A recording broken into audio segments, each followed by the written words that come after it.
वगण शहर जे कंबर रोड ते नालियुनि जे हलंदड़ कम में नाक़िस मटीरियल इस्तेमाल करण ऐं नालियुनि में गोलो न लॻाइण तोड़े गंदो पाणी दुकाननि अॻियां बीहण ख़िलाफ़ दुकानदारनि पारां ठेकेदार ख़िलाफ़ एहतजाज। उन मौक़े ते शहरनि ऐं दुकानदारनि मुख़्तियार अली पहर, अख्तर अली मलिक, शबीर चांडियो ऐं ॿियनि दावूं कंदे चयो त 30 सालनि खां पोइ वगण शहर जे कंबर रोड जो कमु थी रहियो आहे, पर ठेकेदार कमु बिल्कुलु जुगाड़ी करे रहियो आहे।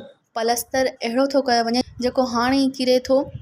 कंबर रोड ते 5 ॾींहं खां गंदो पाणी बीठल आहे, जंहिं करे सख़्त तकलीफ़ुनि खे मुंहुं ॾेई रहिया आहियूं।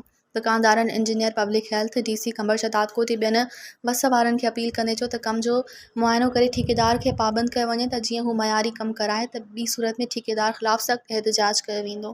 मज़ीद ख़बरनि ऐं तफ़सीलात लाइ विज़िट कयो असांजी वेबसाइट www.awamiNewsHD.com ऐं ॾिसंदा रहो अवामी न्यूज़ HD।